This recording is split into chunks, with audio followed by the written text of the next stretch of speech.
Sebentar.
Oke, untuk sekarang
eh, apa ada suaranya? Ada. Ya maaf tadi kamu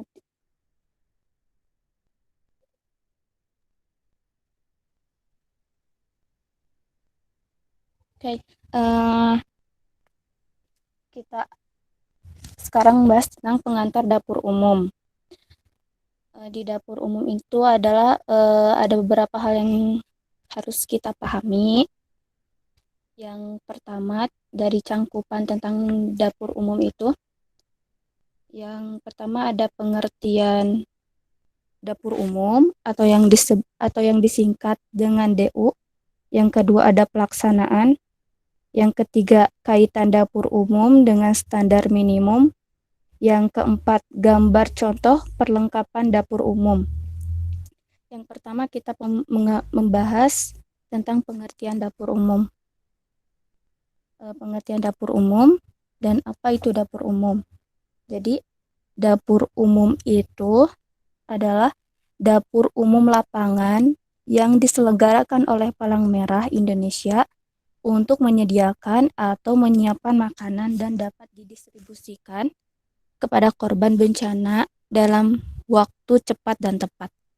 Jadi dapur umum itu adalah eh, kayak tempat menyediakan makanan yang diselenggarakan oleh Palang Merah. Buat apa sih gitu? Buat para korban yang terkena bencana dengan cepat dan tepat. Karena kalau misalkan kita ada bencana nih, misalkan bencana banjir, eh, pastinya kan tempat rumah korban itu terkena bencana. Sedangkan si orang-orang itu yang selamat butuh makanan asupan gitu ya. Asupan makanan yang emang harus perlu pokok makanan kayak gitu. Nah, Palang Merah ini menyediakan dapur umum untuk sementara waktu kepada korban agar si korban bisa bisa menerima makanan gitu dengan cepat dan tepat. Terus kapan sih dapur umum itu dilakukan? Penyelenggaraan dapur umum dilakukan apabila tidak memungkinkan bantuan mentah untuk korban bencana. Penyelenggaraan dapur umum untuk melayani kebutuhan makan para penderita atau korban bencana dan bukan memonopoli organisasi PMI, namun dapat diselenggarakan oleh siapa saja dan dapat menyelenggarakannya. Dapur umum yang diselenggarakan oleh PMI cabang menjadi tanggung jawab pengurus PMI cabang yang dalam pelaksanaannya dilakukan oleh regu yang ditugaskan oleh pengurus cabang. Regu disesuaikan dengan kebutuhan dan jumlah korban yang harus dilayani. Jadi penyelenggara dapur umum dilakukan apabila tidak memungkinkan untuk memberikan bantuan mentah gitu. Contohnya kayak gini, kita memberikan bantuan mentah, sedangkan si korban tersebut itu bingung gitu kalau misalkan mau memasak memasak makanan mentah itu, sedangkan rumahnya itu gak ada, udah terkena bencana gitu. Nah itu salah satu eh, dapur umum diselenggarakan dan para penderita itu tidak memungkinkan untuk memasak sendiri. Jadi kita dibantu oleh dapur umum yang diselenggarakan oleh PMI, organisasi PMI tersebut. Nah, di sini ada beberapa regu gitu untuk menyesuaikan atau memberikan kebutuhan dan pada jumlah korban yang harus dilayani. Dan ini pembagian kelompok dalam dapur umum.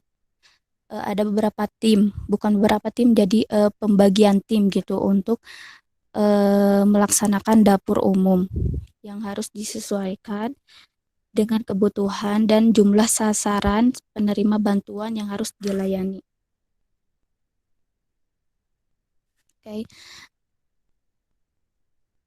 Pembagian tim seperti apa? Jadi ada regu.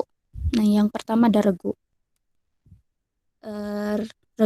Satu regu yang menangani satu unit dapur umum dengan kapasitas maksimal melayani 500 orang, sekurang-kurangnya terdiri dari yang pertama satu orang ketua, yang kedua satu orang wakil ketua regu, yang ketiga satu orang penanggung jawab tata usaha, yang keempat satu orang penanggung jawab peralatan dan perlengkapan, satu orang penanggung jawab memasak, satu orang penanggung jawab distribusi, dan yang terakhir beberapa orang tenaga yang membantu terdiri dari unsur masyarakat di daerah bencana dan sekitarnya. Jadi satu regu itu menangani satu unit dapur umum dengan kapasitas melayani 500 orang. 500 orang korban jiwa ya. Di sini mungkin ada beberapa penanggung jawab dalam setiap tugasnya. Dan juga ada beberapa masyarakat yang memang bisa bantu untuk melaksanakan dapur umum tersebut dari berbagai masyarakat.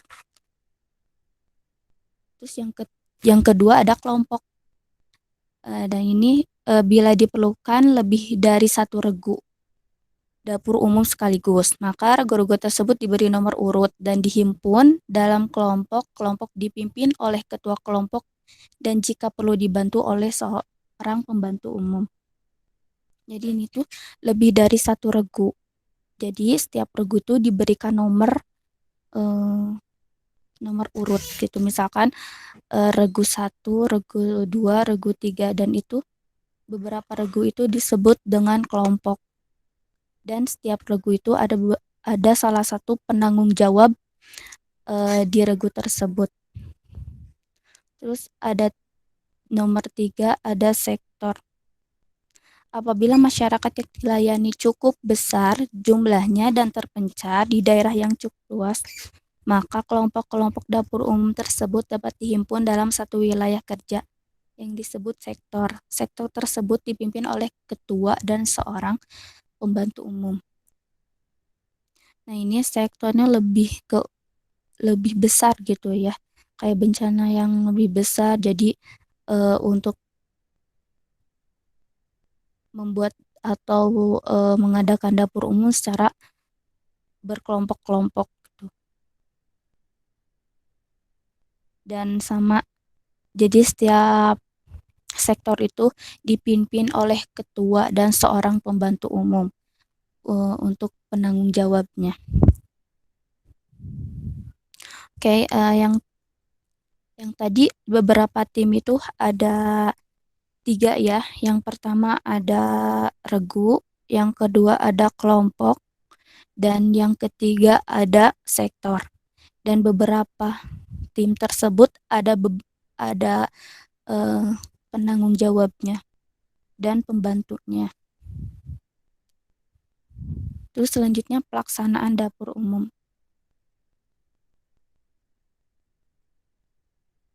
Oke. Pelaksanaan dapur umum itu ada beberapa hal ya.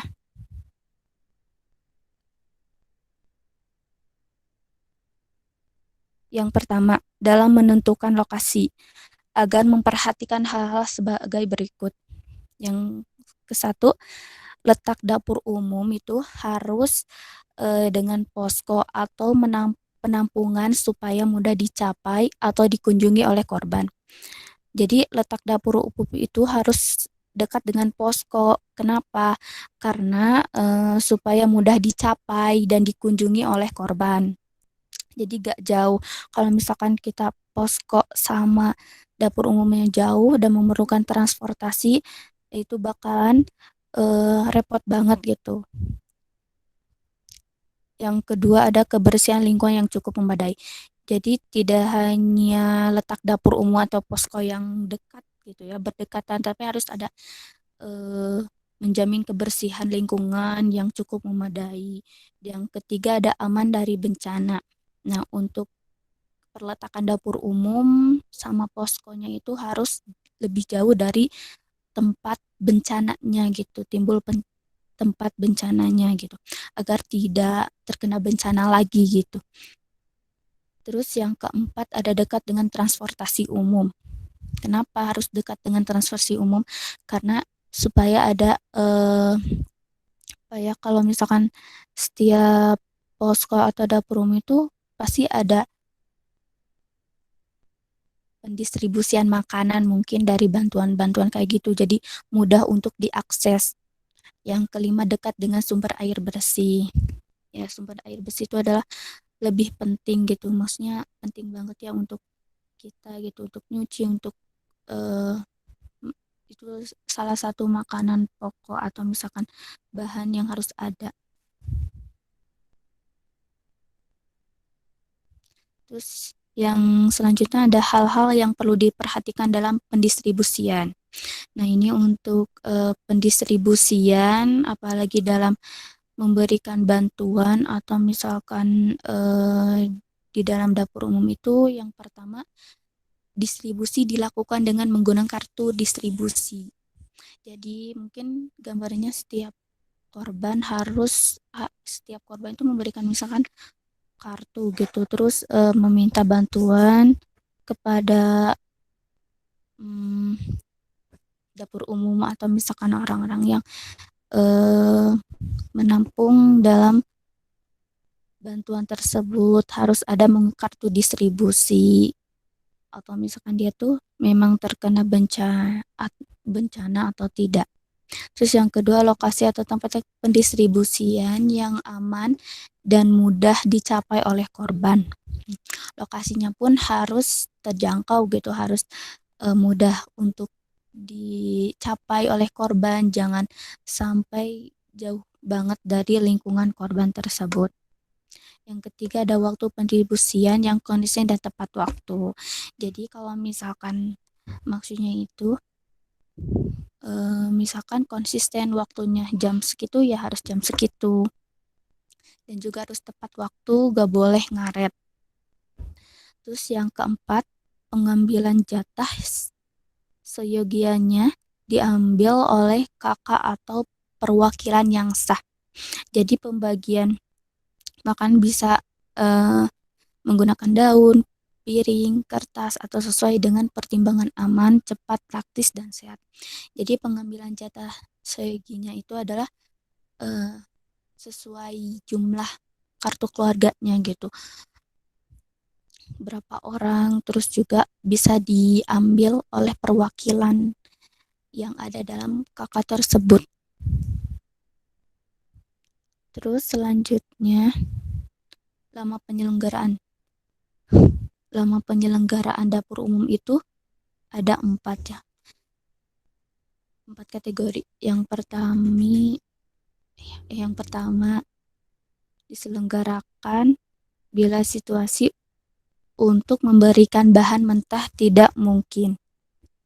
Jadi kalau misalkan tidak memungkinkan untuk memberikan barang mentah, kita diselenggarakanlah dapur umum. Yang kedua lamanya 1 sampai 3 hari untuk seluruh korban bencana. Yang ketiga, hari ke-4 sampai 7 pemberian dilakukan secara selektif. Yang keempat, setelah lebih dari 7 hari diupayakan bantuan berupa bahan mentah. Jadi yang pertama itu tidak memungkinkan untuk memberikan barang mentah. Yang kedua, lamanya 1 sampai 3 hari untuk seluruh korban bencana. Hari ke-4 sampai ke-7 pemberian dilakukan secara selektif. Dan keempat, setelah 7 hari bisa atau diupayakan bantuan berupa mentah-mentahan, bahan mentah. Terus selanjutnya, kaitan dapur umum dengan standar umum itu seperti apa ya? Jadi standar-standar minimum ketahanan pangan gizi dan bantuan pangan adalah suatu pernyataan praktis dari asas-asas dan hak-hak seperti yang terkandung dalam Piagam Kemanusiaan. Setiap orang berhak atas pangan yang cukup. Hak ini diakui dalam instrumen hukum internasional dan termasuk hal yang terbebas dari kelaparan.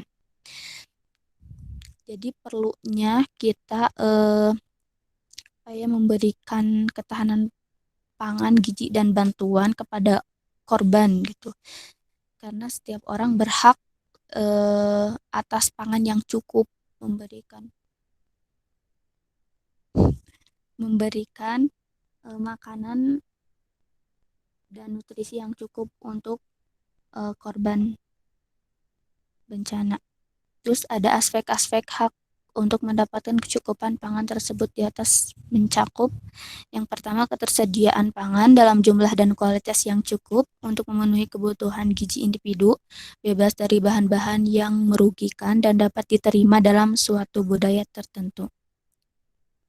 Jadi yang pertama itu keterbatasan pangan dan kualitasnya pun bagus, dan setiap manusia terpenuhi gizinya, bebas dari, dan makanannya itu bebas dari bahan-bahan yang merugikan dan dapat diterima juga oleh budaya tertentu. Yang kedua, pangan tersebut dapat dijangkau dengan cara kesinambungan dan tidak mengganggu pemenuhan hak asasi manusia lainnya. Tidak kayak tidak melenceng kayak gitu. Nah, ini ada pentingnya ketahanan pangan dalam masa bencana. Yang pertama, ketahanan pangan, yang kedua penghidupan, dan yang ketiga kekurangan gizi. Yang pertama tercapai ketika semua orang dalam masa apapun mempunyai akses fisik dan ekonomis terhadap pangan yang cukup, aman, dan bergizi untuk dapat hidup sehat. Jadi ketahanan pangan maksudnya itu mempunyai akses fisik gitu dan ekonomis terhadap pangan yang cukup, aman, dan bersih untuk dapat hidup sehat. Jadi perlunya eh, raga yang fisik yang sehat, ekonomis yang memadai, dan pangan yang eh, cukup untuk kita dimakan gitu. Terus aman dan bergizi sehingga kita bisa hidup dengan sehat. Yang kedua, penghidupan. Terdiri dari kemampuan, harta benda, dan aktivitas yang diperlukan untuk sarana kehidupan yang terkait dengan pertahanan hidup dan kesejahteraan di masa mendatang. Jadi lebih ke terdiri dari kemampuan, memiliki harta benda dan aktivitas yang diperlukan oleh sarana kehidupan gitu, kehidupan sehari-hari, eh, pertahanan hidup dan kesejahteraan di masa yang akan mendatang. Yang ketiga, kekurangan gizi. Mencakup satu cakupan berbagai kondisi termasuk kekurangan gizi akut, kekurangan gizi kronis, dan kekurangan vitamin dan mineral. Jadi pentingnya ketahanan itu untuk dalam kekurangan gizi akut, kekurangan gizi kronis, dan kekurangan vitamin dan mineral. Dan ini penting untuk atau misalkan dalam kondisi bencana alam gitu perlunya makanan atau vitamin dan mineral untuk korban bencana. Terus ini ada beberapa gambar contoh perlengkapan dapur umum. Nah, ini ada beberapa perlengkapan dapur umum. Mungkin kalian tahu ya gitu. Ini barang seperti biasa yang ada di rumah. Ya, kita bayangkan kalau misalkan memasak itu diperlukan barang-barang seperti apa. Misalkan ada panci, ada katel, ada eh, langsung kayak seperti itu. Ya, pokoknya perlengkapan dapur umum.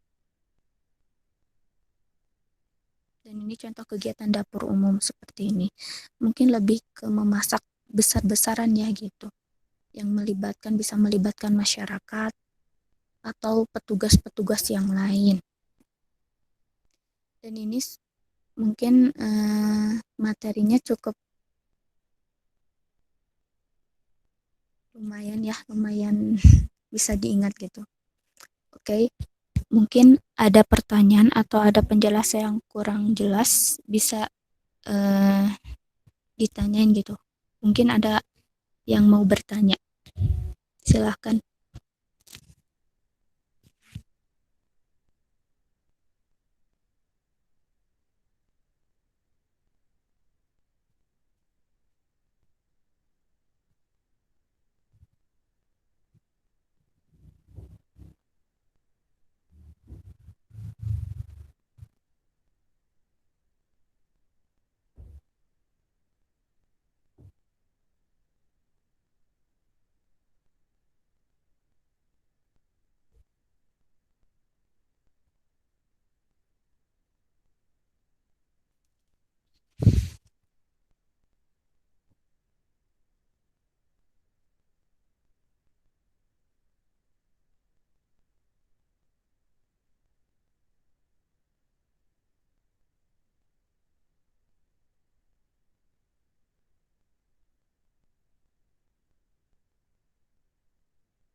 Silakan yang mau ada yang ditanyakan.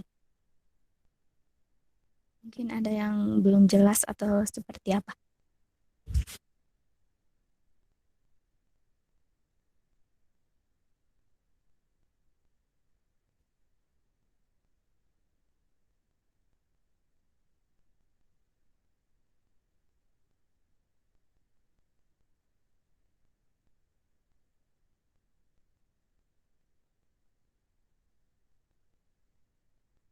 Oh ya, untuk pertanyaannya nanti saya kasih karena di slide ini belum saya tambahkan untuk pertanyaannya. Nanti saya di-share untuk file yang terbarunya.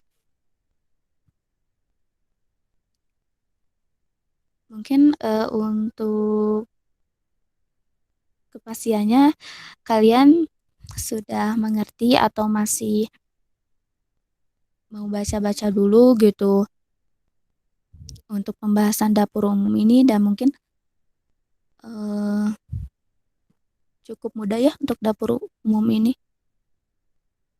Selebihnya lebih ke terjun ke lapangan gitu ya materi seperti ini.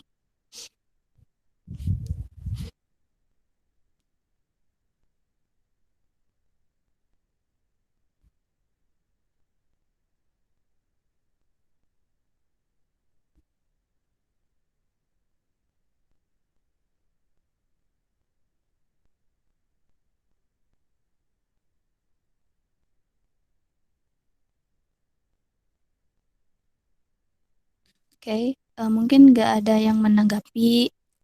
Mudah-mudahan apa yang saya sampaikan bisa eh, dipahami dan kalau misalkan ada hal yang belum mengerti boleh ditanyakan langsung ya. Mudah-mudahan bisa dimengerti dan mungkin kalian sudah mengerti ya gitu. Gak ada yang bertanya atau misalkan menanyakan. Alhamdulillah. Oke, untuk materi hari ini saya cukupkan sekian. Mohon maaf bila ada penjelasan atau eh, materi yang keliru atau misalkan dalam penulisannya.